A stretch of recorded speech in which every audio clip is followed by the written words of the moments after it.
Em 15 anos, esse homem caçou 847 escravos fugitivos por dinheiro, até o dia em que capturou a mulher errada e descobriu que tinha matado o próprio filho. Minas Gerais, 1853. Joaquim Teixeira era o capitão do mato mais temido da província. Taxa de captura, 94%. Cobrava por cabeça, 50 mil réis por homem, 30 por mulher, 20 por criança. Durante 2 décadas ele foi máquina perfeita, sem hesitação, sem misericórdia, sem perguntas. Até que capturou Helena, a escrava fugitiva que ele tinha amado 20 anos antes. E ela disse 4 palavras que destruíram tudo. Você matou nosso filho. O jovem que Joaquim capturou 5 anos atrás, o que sofreu punição fatal como exemplo público, era Miguel, filho que ele nunca soube que tinha. Joaquim soltou Helena naquela noite, primeira vez em 15 anos que deixou alguém escapar. E por esse único ato de misericórdia, ambos pagariam preço que nenhum dos dois imaginou. Você está acompanhando Contos de Senzala. Porque o que aconteceu com esse homem vai provar que redenção, quando vem tarde demais, não salva ninguém, só torna a condenação mais dolorosa. Se essa imersão na justiça sombria te atrai, já deixe seu like e inscreva-se para continuar explorando esses ecos. E comente: um homem pode se redimir depois de matar o próprio filho? Ou a redenção, quando vem tarde demais, é apenas uma forma mais dolorosa de condenação? Minas Gerais, 1853. O ouro já não flui como antes, mas o café substituiu. E com ele, a necessidade insaciável de mão de obra escrava. As fazendas se multiplicam pelos vales, e com elas, as fugas. É nesse contexto que surge profissão das mais desprezadas, mas necessárias: capitão do mato.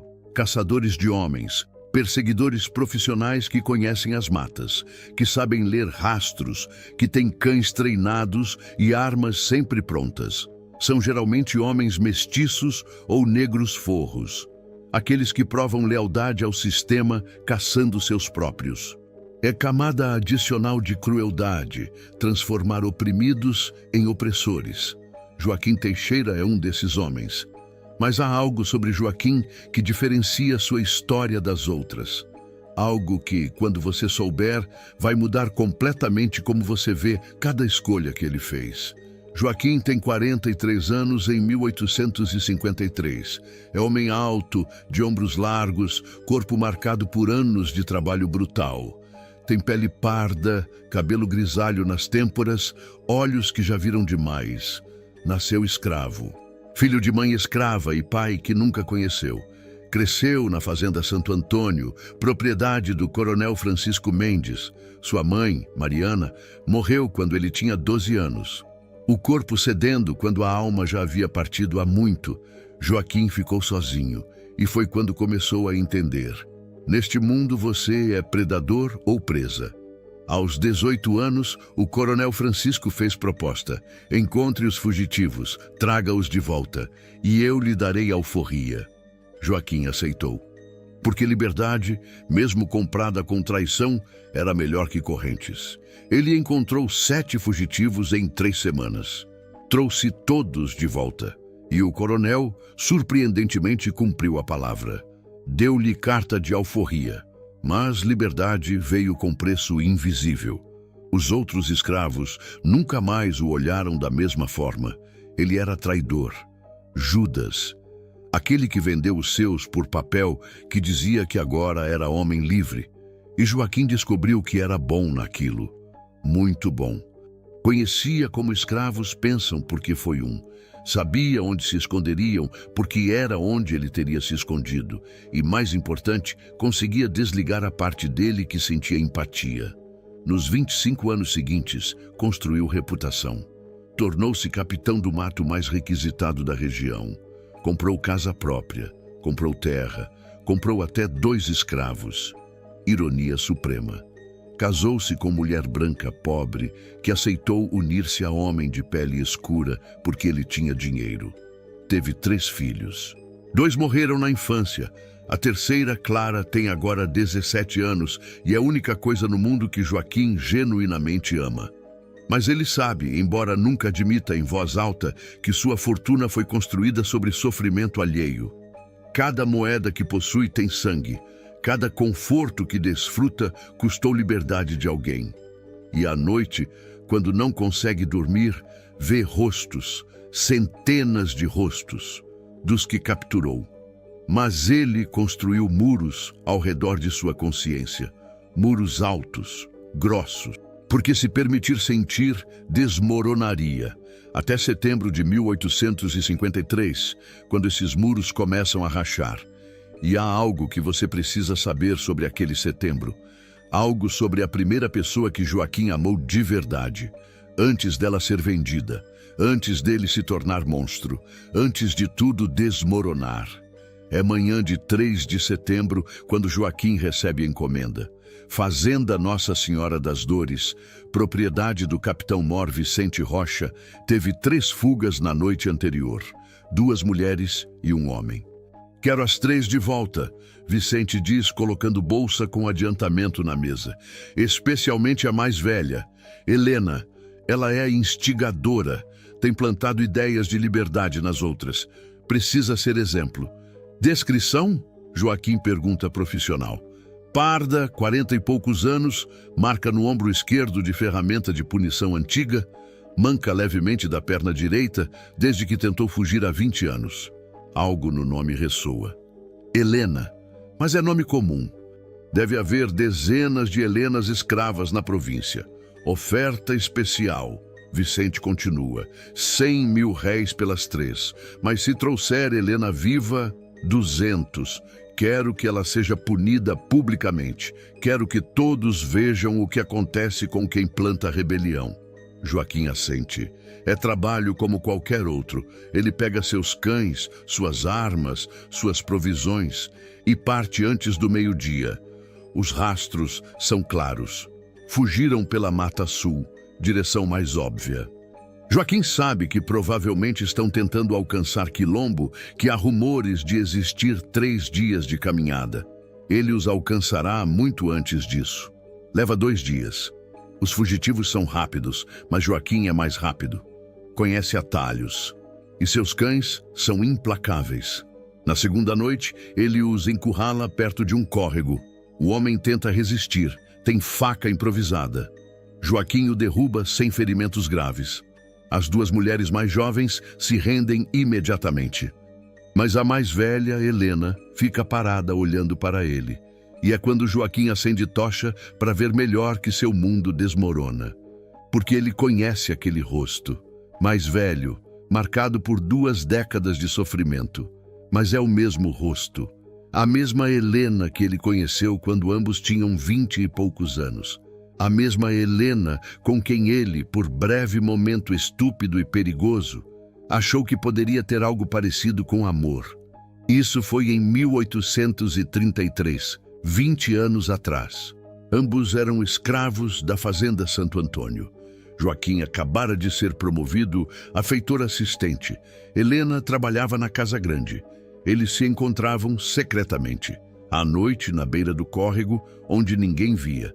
Conversavam por horas, sonhavam com impossíveis. E se fôssemos livres? E se pudéssemos casar de verdade? E se pudéssemos ter filhos que nunca conhecessem correntes? Era fantasia, mas era fantasia compartilhada, e isso os mantinha vivos. Até que o coronel descobriu sobre plano de fuga que Helena estava organizando. Como punição, vendeu-a para a fazenda em província distante. Joaquim nunca mais a viu, até agora. Joaquim, Helena sussurra, reconhecendo-o também. E em sua voz, há mistura de descrença, tristeza e algo parecido com nojo. Você é capitão do mato agora? Ele não responde. Não consegue. Porque está vendo nos olhos dela tudo o que ele se tornou. Todos os compromissos, todas as traições. Toda a humanidade que vendeu em troca de liberdade falsa. Os outros 2 fugitivos estão amarrados. Joaquim deveria amarrar Helena também. Deveria levá-los todos de volta. Deveria coletar seus 200 mil réis. Mas suas mãos tremem. E pela primeira vez em 25 anos, os muros ao redor de sua consciência não apenas racham, eles desmoronam. Joaquim manda os 2 fugitivos mais jovens para a frente, amarrados. Diz que levará a Helena separadamente porque ela está ferida. Quando estão sozinhos, ele a solta. Corre, ele sussurra.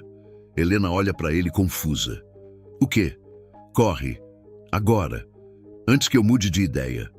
Por quê? Depois de tudo que você fez? Por que agora? Porque eu não posso te levar de volta. Ele finalmente diz. Não você. Não depois de nós. Nós? Helena ri amargamente. Nós foi há 20 anos, Joaquim. E no momento que você escolheu caçar ao invés de fugir, deixou de haver nós. Eu sei, ele admite, lágrimas primeiras em décadas ameaçando cair. Eu sei o que me tornei. Mas pelo menos deixa eu fazer isso. Pelo menos uma vez. Deixa eu escolher certo. Helena olha para ele por longo tempo. E então, sem mais palavras, corre. Desaparece na escuridão da mata. Joaquim fica parado, ouvindo seus passos se distanciarem. E sabe que acaba de assinar sentença de morte. Sua e dela. Porque capitão do mato que deixa fugitivo escapar não apenas perde reputação, perde tudo. Mas há algo que Helena não disse naquela noite. Algo sobre o que aconteceu depois que foram separados. E quando Joaquim descobrir, vai entender que suas escolhas tiveram consequências muito piores do que imaginava. Joaquim volta à fazenda Nossa Senhora das Dores com os 2 fugitivos. Mas não com Helena. Ela morreu, ele relata ao capitão Mor Vicente. Tentou atravessar córrego à noite, escorregou, bateu a cabeça em pedra, estava morta quando a encontrei. É mentira convincente. Ele até tem pedra com sangue, sangue de animal que ele preparou como prova. Vicente fica furioso. Morta! E meus 200 mil réis! Ela fugiu por vontade própria. Morreu por acidente próprio, Joaquim responde mantendo voz firme. Você me contratou para encontrá-la. Encontrei. Não posso controlar atos de Deus. Vicente o paga apenas pelos 2 fugitivos, 70 mil réis. É quantia considerável, mas é menos da metade do que deveria receber. Mas dinheiro é menor dos problemas de Joaquim, porque 3 dias depois, boatos começam. Alguém viu Helena viva, caminhando em direção às montanhas. E se Helena está viva, Joaquim mentiu. Vicente manda seu próprio feitor, homem chamado Estevão, investigar. Estevão é brutal, eficiente e não gosta de Joaquim, inveja seu sucesso. Estevão volta após uma semana com notícia devastadora. Helena está no quilombo das 3 pedras. Testemunhas a viram chegando lá. Viva, caminhando, sem ferimentos graves. Vicente explode. Então, Joaquim mentiu. Deixou-a escapar. Parece que sim, Estevão confirma sorrindo. Finalmente tem algo contra o capitão do mato perfeito. Vicente reúne outros fazendeiros. O caso é discutido. E conclusão é unânime. Joaquim Teixeira precisa ser punido, publicamente, como exemplo. Mas há mais. Um dos fazendeiros, Dr. Augusto, observa. Se Joaquim deixou uma fugir, quantas outras ele deixou? Quantas vezes foi pago e mentiu? Isso mina toda a confiança. Eles decidem. Joaquim será processado. Terá que devolver todos os pagamentos dos últimos 5 anos sob suspeita de fraude. E sua reputação será destruída. É sentença de morte profissional e financeira. Quando Joaquim chega em casa naquela noite, encontra Clara, sua filha, esperando. Ela tem 17 anos, é inteligente e sempre soube que o trabalho do pai era sujo, mas nunca confrontou diretamente, até agora. É verdade? Ela pergunta. Você deixou uma fugitiva escapar? Sim, Joaquim admite. Está cansado de mentir. Por quê? Como ele explica? Porque eu a conhecia há muito tempo. Clara processa a informação. Você a amava? Amava. Talvez ainda ame. Não sei. Foram 20 anos. E por isso você jogou tudo fora? Nossa casa, nossa segurança, meu futuro? Joaquim não tem resposta, porque ela está certa. Ele jogou tudo fora, por momento de consciência que chegou 2 décadas tarde demais. Eu precisava fazer algo certo, ele finalmente diz. Pelo menos uma vez na vida. Fazer algo certo? Clara ri, mas não há humor. Pai, você construiu nossa vida caçando pessoas. E agora, porque você deixou uma escapar, está sendo punido. Não pela crueldade dos outros 847, mas por um ato de misericórdia. Você não vê a ironia? Vejo, Joaquim murmura. Vejo perfeitamente. E agora? O que fazemos agora? Agora, Joaquim responde, eu tento consertar. Tento salvar o que resta. Mas no fundo, sabe que não há nada a salvar. Tudo já está perdido. E então, vem a proposta. 2 dias depois, Vicente faz oferta a Joaquim. É proposta cruel, mas pragmática. Há uma forma de você recuperar sua reputação, de cancelar as dívidas, de provar que não é traidor. Como? Joaquim pergunta, embora já suspeite da resposta. Vá ao Quilombo, encontre Helena e traga-a de volta, dessa vez de verdade. Silêncio mortal. Vicente continua. Você é o único capitão do mato que sabe como chegar ao Quilombo das 3 Pedras sem ser morto primeiro. Você tem reputação, embora manchada agora. Eles podem negociar com você. Faça acordo, use truque, não me importa. Mas traga a Helena. E se eu recusar? Então você perde tudo. Casa, terra e Clara. Vicente sorri friamente. Clara tem 17 anos. Bonita, com pai arruinado, sem dote. Bem, há homens que a aceitariam. Homens velhos, ricos, mas não necessariamente gentis. É ameaça velada, mas clara. E Joaquim entende. Ele não tem escolha. Quanto tempo tenho? 1 mês. Se voltar sem ela, não volte. Joaquim sai do encontro sabendo que está preso entre 2 impossíveis. Trair Helena novamente e salvar sua filha. Ou manter integridade e condenar Clara. Não há opção boa. Apenas escolha de qual traição pode viver com. Joaquim passa 3 dias se preparando. Estuda mapas, reúne provisões e pela primeira vez em décadas, reza. Não sabe mais para quê. Se há Deus, certamente Deus o abandonou há muito tempo, mas reza mesmo assim. Clara o ajuda a empacotar. Não falam muito. O que há para dizer? Na última noite, antes da partida, ela pergunta, você vai mesmo entregar ela? Não sei, Joaquim responde honestamente. Não sei o que vou fazer.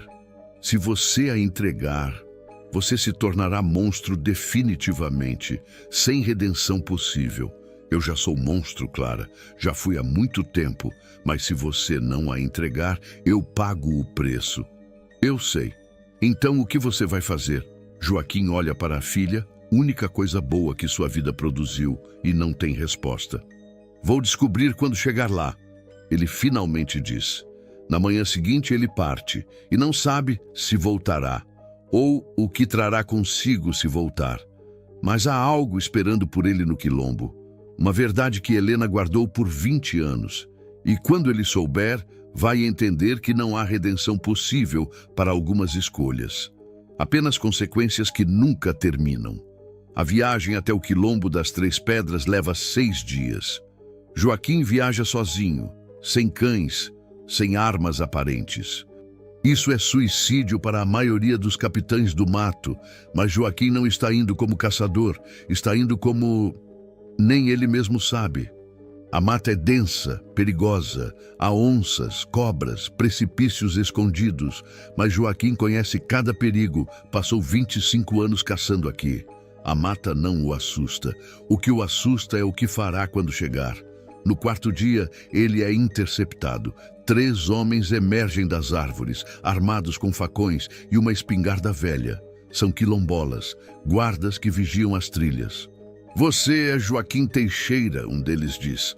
Não é pergunta. Sou o capitão do mato. Fui. E o que você quer aqui? Veio caçar? Vim falar, Joaquim responde. Com Helena e com quem lidera vocês. Os 3 homens riem. Você acha que vamos deixar você entrar? Você acha que somos estúpidos? Acho que sou o único capitão do mato que vocês já viram desarmado. Joaquim levanta as mãos, mostrando que não carrega armas. Acho que se eu quisesse traí-los, teria trazido milícia. E acho que Helena vai querer me ouvir. Os homens conversam entre si. Finalmente decidem. Vendamos seus olhos. E se você tentar qualquer coisa, morre antes de dar 2 passos. Joaquim concorda. Seus olhos são vendados. E ele é conduzido por caminhos tortuosos, claramente tentando desorientá-lo, embora ele mentalmente mapeie cada curva. Após 2 horas de caminhada cega, a venda é removida. E Joaquim vê o quilombo. O quilombo é maior do que ele esperava. Não é acampamento temporário. É comunidade. Há casas de pau a pique, roças organizadas, até pequena capela. Crianças brincam, mulheres cozinham, homens trabalham nas lavouras. É tudo que as fazendas deveriam ser, mas não são. Pessoas vivendo, não apenas sobrevivendo. Joaquim é levado até o centro da comunidade, onde homem de uns 60 anos o espera. É Sebastião, o líder do quilombo, ex-escravo que fugiu 30 anos atrás e nunca foi capturado.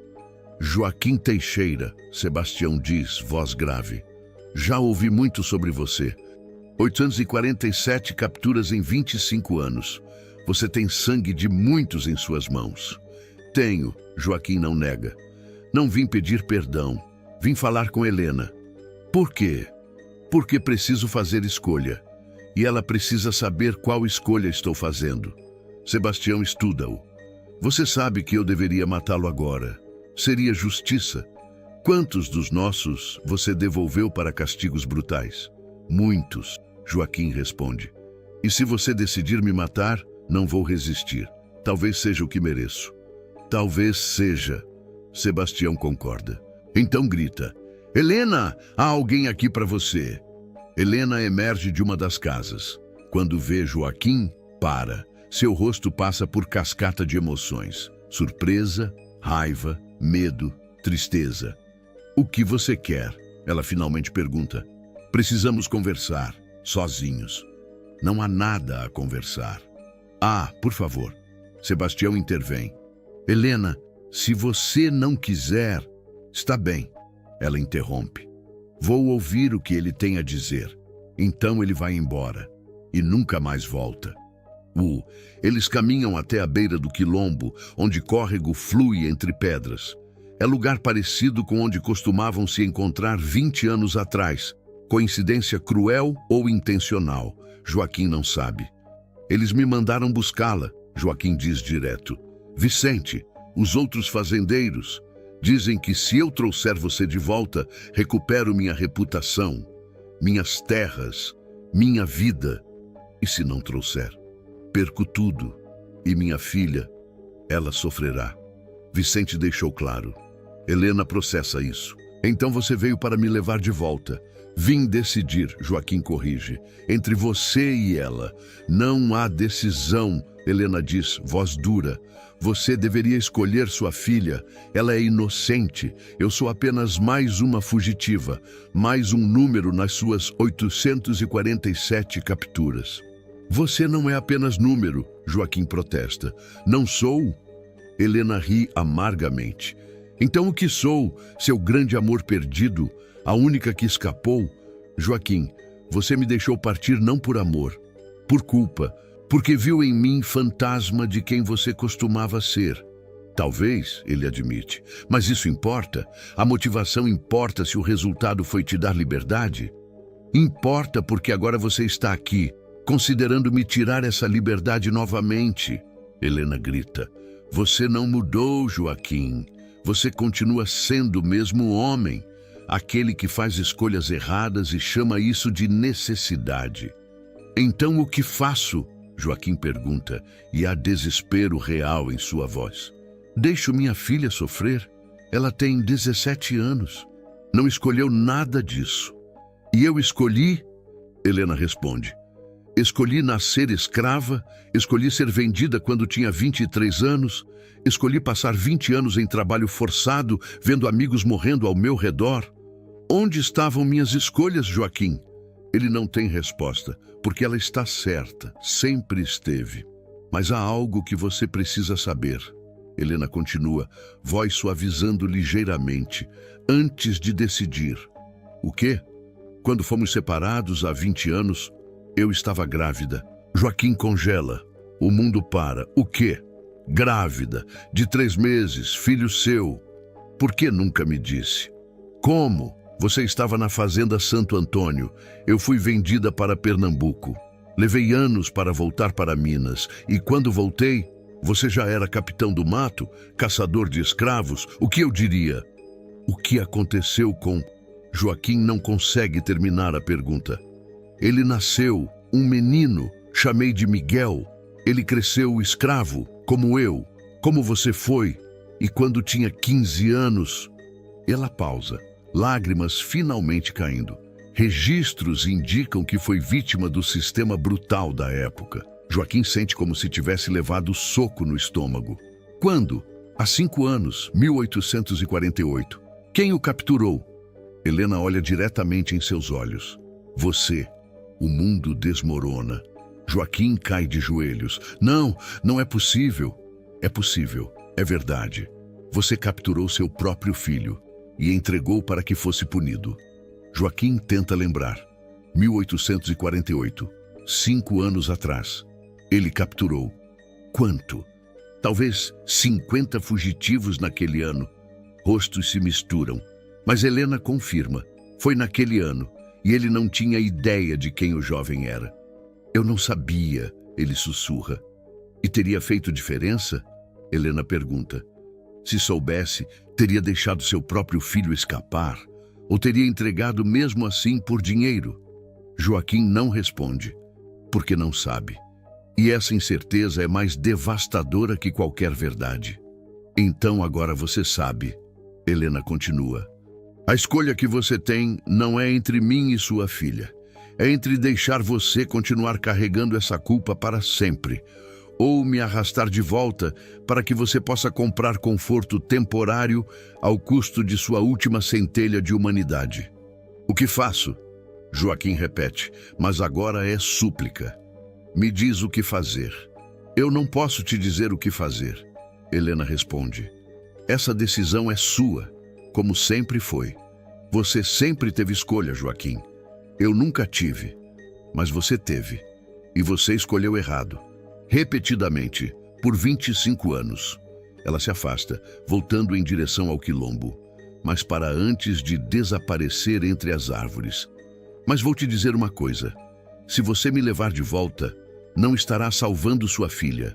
Estará ensinando a ela que algumas pessoas valem mais que outras, que liberdade tem preço e que a única moralidade que importa é a nossa própria sobrevivência. É essa a lição que você quer deixar? E então desaparece, deixando Joaquim ajoelhado à beira do córrego, com peso de 2 décadas de escolhas erradas esmagando seus ombros. Esta não é história sobre heroísmo fácil, é história sobre homem que passou vida inteira fazendo escolhas erradas por motivos que pareciam certos e agora, finalmente, tem chance de escolher diferente, mesmo que custe tudo. Sebastião permite que Joaquim fique no quilombo por uma noite, mas ele dorme vigiado, cercado por homens armados. Não que precise, Joaquim não tem energia para fugir ou lutar, ou fazer qualquer coisa além de ficar deitado, olhando para o teto de palha, repassando cada escolha que o trouxe até aqui. Ele capturou o próprio filho. Não diretamente não aplicou a punição, mas entregou-o aos que aplicaram. É diferença sem distinção. E agora tem chance de não cometer mesmo erro, de finalmente fazer a escolha certa, mas essa escolha certa custará Clara.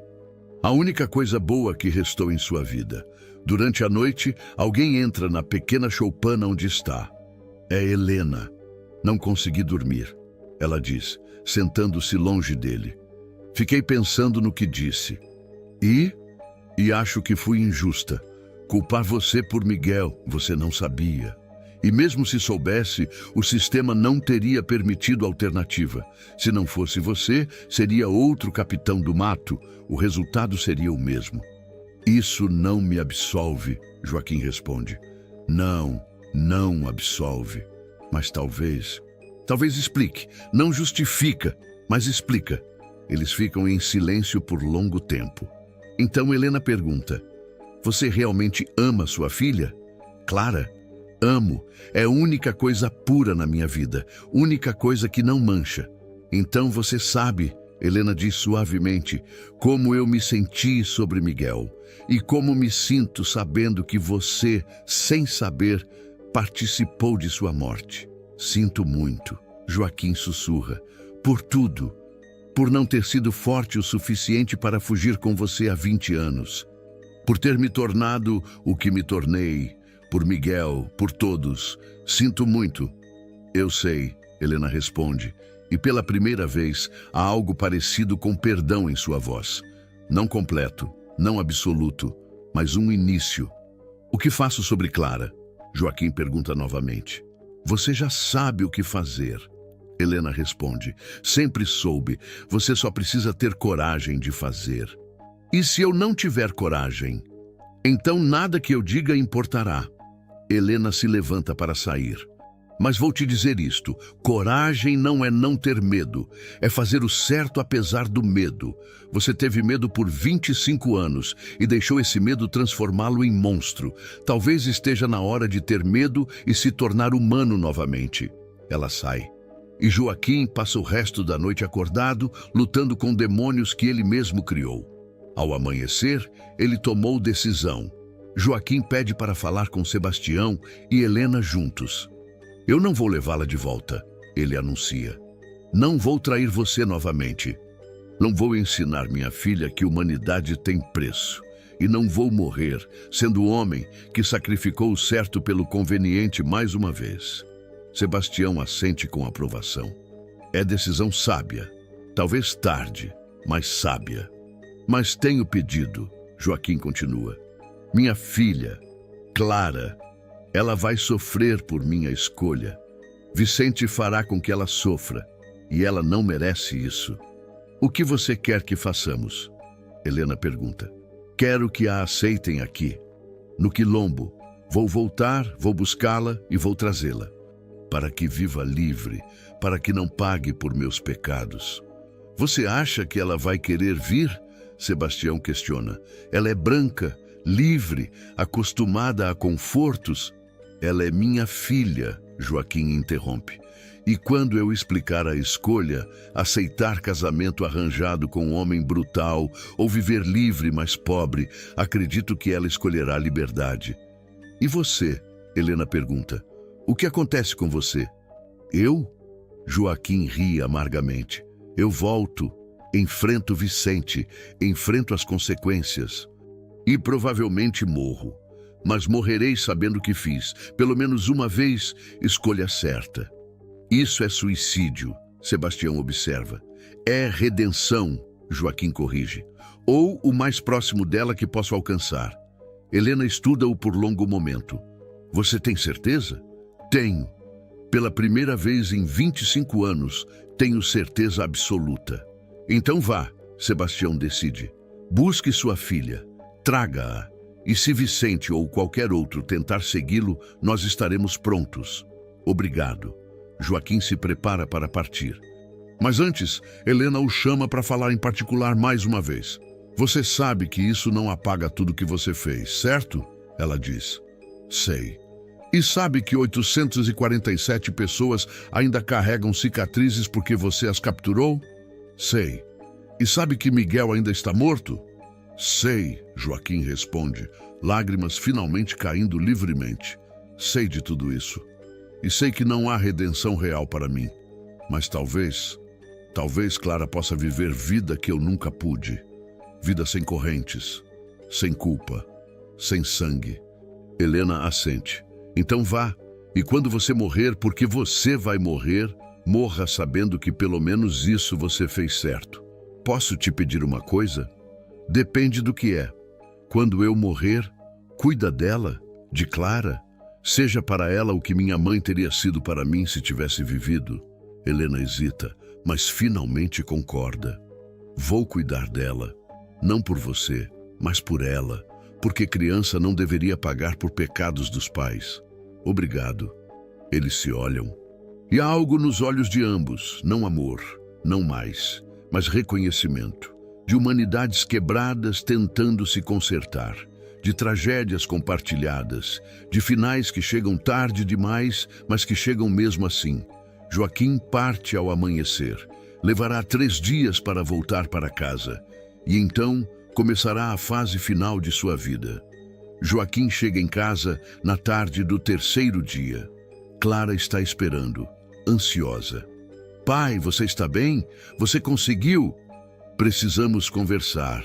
Joaquim interrompe. Sobre o que aconteceu, sobre o que vai acontecer. Ele conta tudo, sobre Helena, sobre a escolha que fez, sobre Miguel, o irmão que ela nunca conheceu, sobre a decisão de não trair novamente. Mas isso significa... Clara processa lentamente.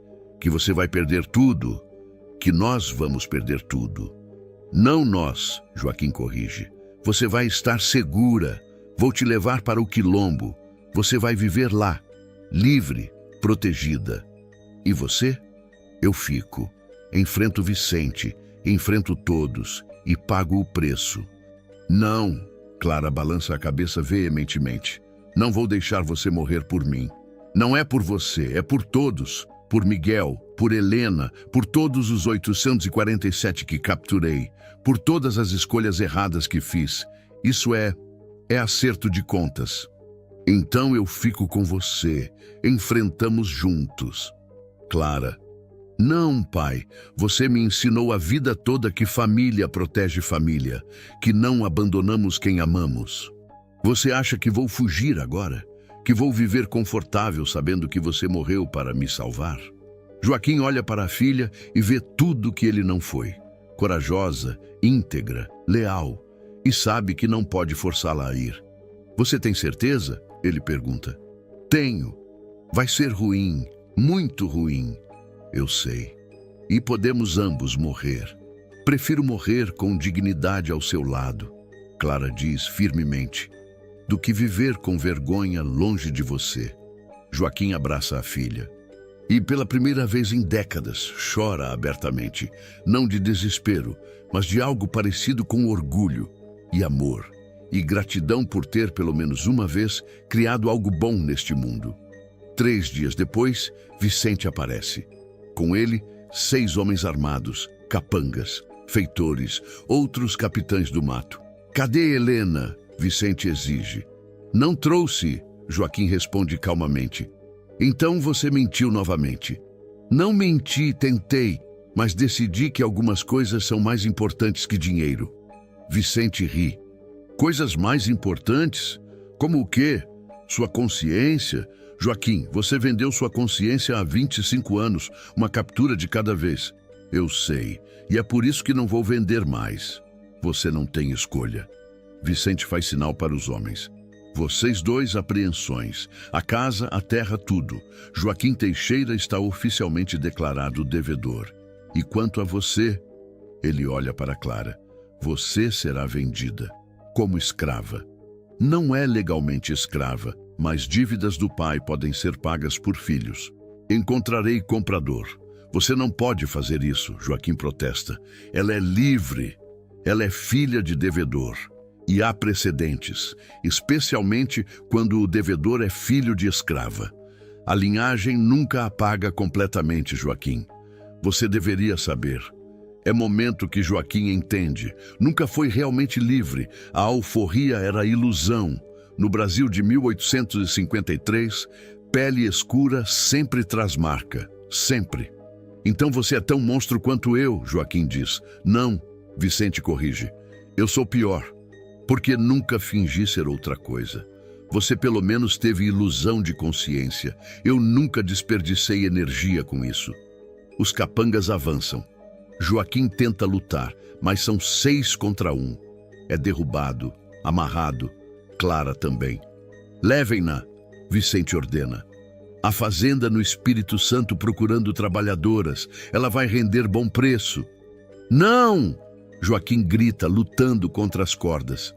Deixe ela, tome tudo de mim, mas deixe ela. Eu vou tomar tudo, Vicente responde, incluindo ela. Mas então algo inesperado. Movimento na mata. Figuras emergem das árvores. 10, depois 20, depois 30 homens e mulheres armados. São quilombolas. Sebastião lidera e ao lado dele, Helena. Solta eles, Sebastião ordena, voz calma, mas ameaçadora. Vicente e seus homens giram surpresos. Vocês não têm autoridade aqui. Esta é terra de fazenda. E aquela é terra de quilombo. Sebastião aponta para a mata. E decidimos que nossas fronteiras se expandiram. A partir de agora, esta casa está sob nossa proteção. Vocês são fugitivos, Vicente argumenta, mas vós tem nervosismo. Eu tenho lei do meu lado. Lei? Helena ri. A mesma lei que nos rouba a liberdade, que vem de crianças, que permite que homens como você existam. Essa lei? Se vocês não saírem, eu chamo milícia. Chame! Sebastião o desafia. Chame milícia, chame o exército se quiser. Mas enquanto isso, nós levamos Joaquim e Clara, e você perde. Vicente percebe que está em desvantagem numérica e que quilombolas não têm nada a perder, lutarão até a morte se necessário. Isto não acabou, ele finalmente diz, soltando os reféns. Você vai se arrepender, Joaquim. Já me arrependo de muita coisa. Joaquim responde, sendo libertado pelos quilombolas. Mas disso eu não vou me arrepender. Vicente e seus homens recuam, mas a ameaça permanece. Voltarão, com mais homens, com armas, com a força completa do sistema escravocrata por trás deles. Vocês têm algumas horas, Sebastião diz a Joaquim e Clara. Peguem o que puderem carregar e vem conosco. Joaquim e Clara reúnem poucos pertences. Não há tempo para sentimentalismos. Roupas, água, pouco dinheiro que restou. Joaquim olha pela última vez para a casa que construiu. Casa comprada com sangue de 847 pessoas. Casa que representava tudo que ele pensou querer, mas que acabou sendo prisão pior que qualquer senzala. Está pronto? Helena pergunta. Estou. Eles partem. Joaquim, Clara, Helena, Sebastião e os 30 quilombolas. Formam coluna estranha, ex-caçador sendo protegido por aqueles que caçou.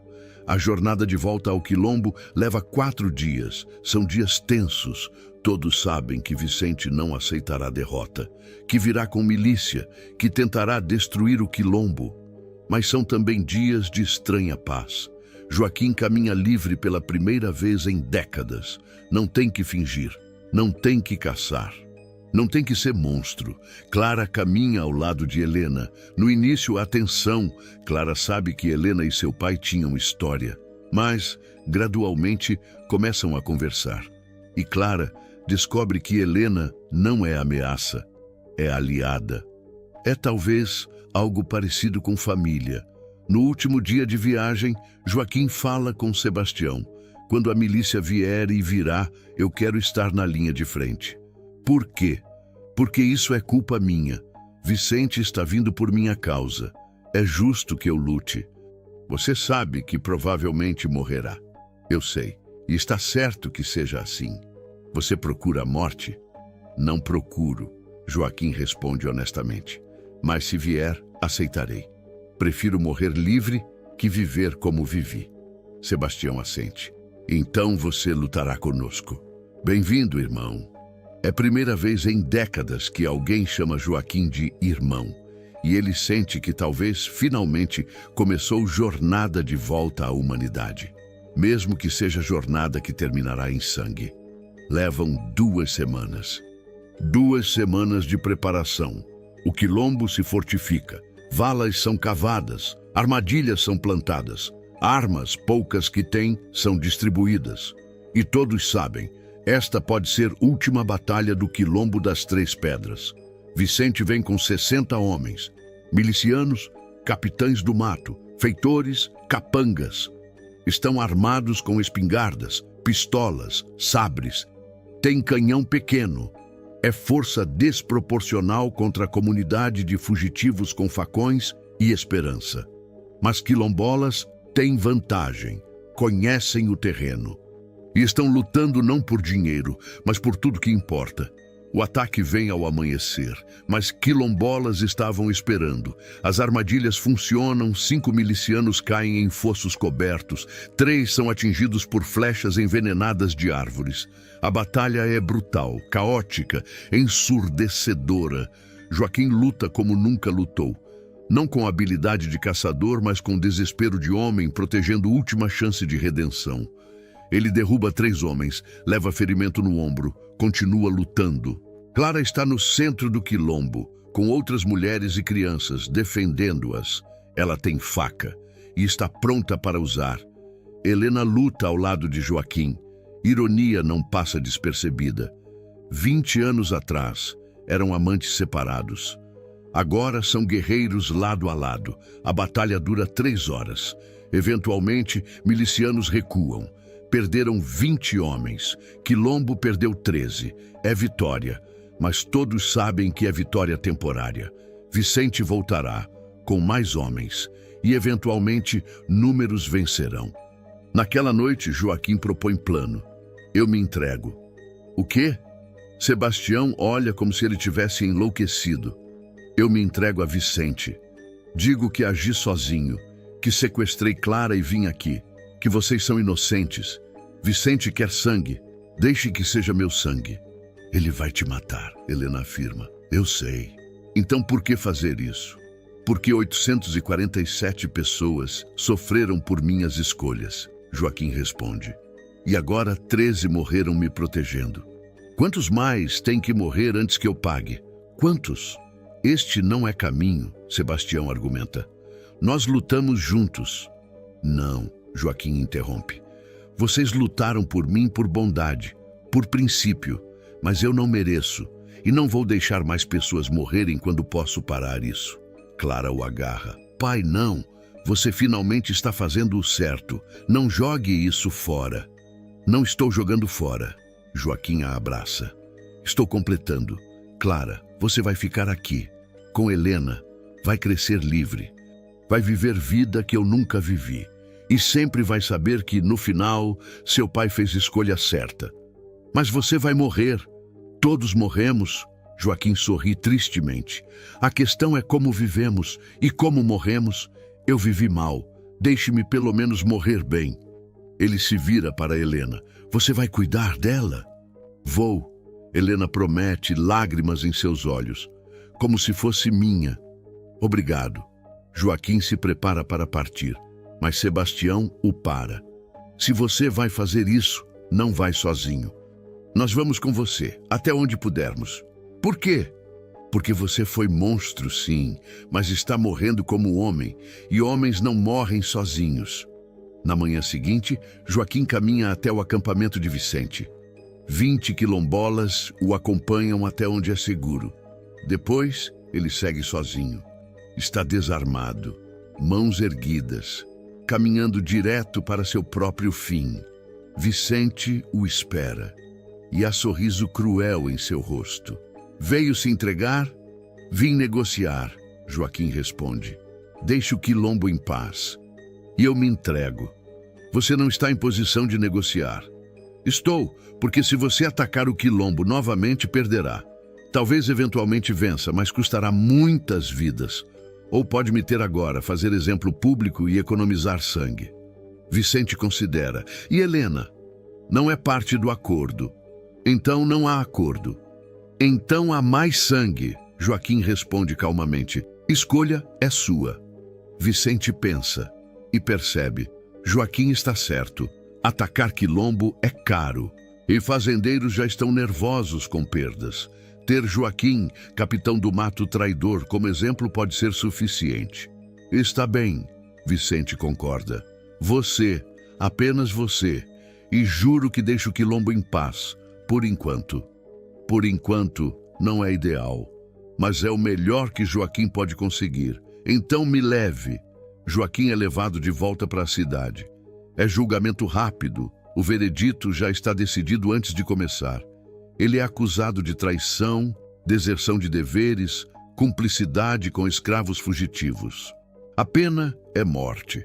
Durante o julgamento, Joaquim não se defende, não argumenta, simplesmente declara: sim, cometi todos esses crimes, e se tivesse chance, faria novamente, porque pela primeira vez em minha vida, escolhi ser humano em vez de ser monstro.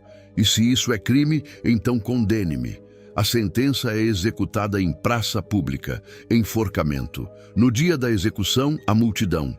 Alguns vieram para aplaudir, veem Joaquim como traidor. Outros vieram para testemunhar, veem-no como algo mais complicado. Clara está ali. Helena a trouxe contra bom senso. Ele é seu pai, Helena explicou. Você deveria estar aqui. Quando Joaquim é levado ao cadafalso, ele vê Clara. Seus olhos se encontram. E ele sorri. Não sorriso feliz, mas sorriso de paz. De homem que finalmente fez as pazes com quem é. A corda é colocada. Palavras finais são pedidas. Eu cacei 847 pessoas. Joaquim diz, voz ecoando pela praça. E cada uma dessas capturas me tornou menos humano. Deixei uma escapar, e essa me trouxe de volta. Não completamente, não há tempo de desfazer tudo o que fiz, mas o suficiente para morrer, sabendo que no final escolhi certo. E para aqueles que pensam que minha traição é sobre uma mulher, ou sobre fraqueza, ou sobre covardia, não é. É sobre finalmente ter coragem de admitir que o sistema que me libertou era o mesmo que mantinha todos os outros em correntes.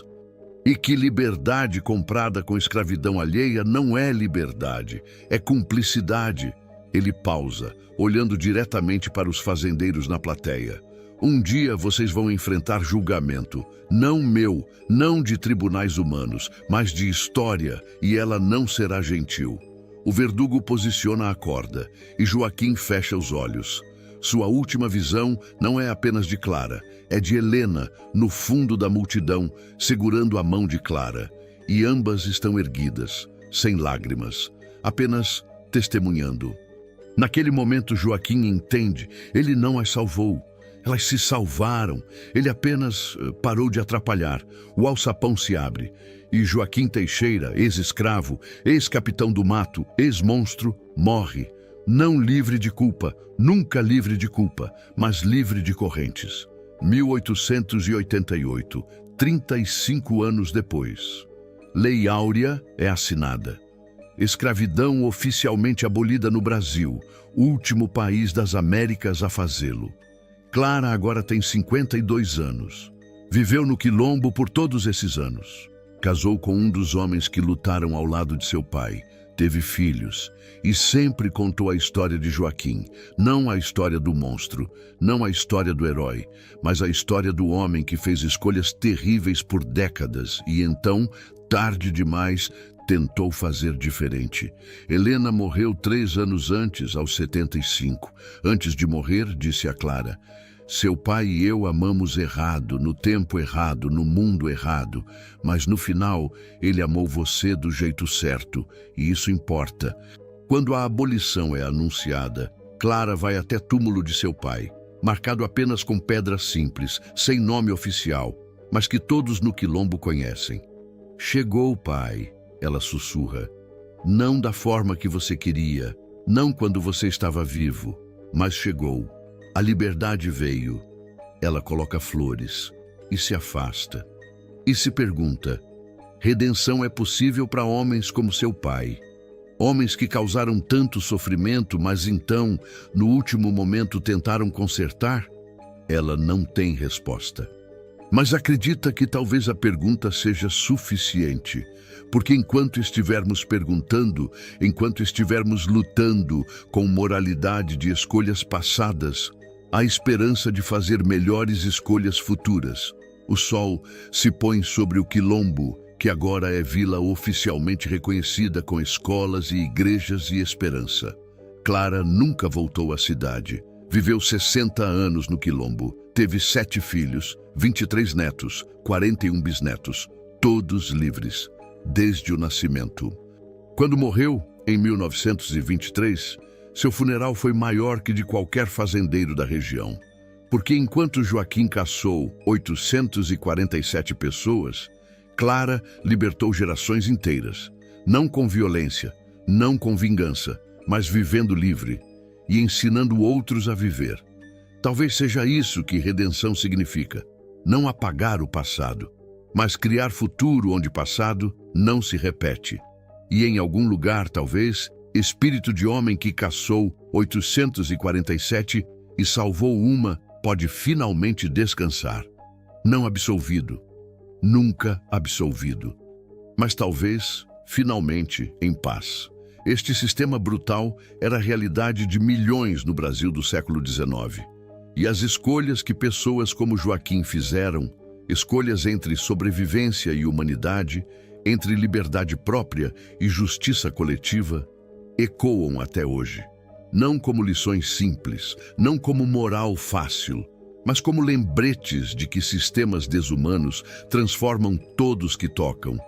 E que, às vezes, fazer o certo não desfaz o errado, apenas impede que o errado continue. Se você ou alguém que você conhece está enfrentando um momento difícil, o CVV oferece apoio emocional gratuito. Disque 188, disponível 24 horas. Joaquim Teixeira caçou 847 pessoas em 25 anos. Vendeu liberdade alheia para comprar a própria. E quando finalmente escolheu diferente, escolheu tarde demais para salvar quem já havia destruído, mas a tempo de salvar quem amava. Redenção não apagou seus crimes, não trouxe de volta os mortos, não curou as cicatrizes, mas provou algo que o sistema escravocrata tentava negar, que até o mais corrompido pode escolher diferente, não sem custo, não sem dor e definitivamente não sem consequências, mas pode escolher. E às vezes, a escolha de morrer livre vale mais que toda uma vida vivendo acorrentado, mesmo quando você mesmo forjou as correntes. Esta não é história de herói. É história de monstro que lembrou tarde demais que um dia foi humano. E isso, talvez, seja a tragédia mais brasileira de todas.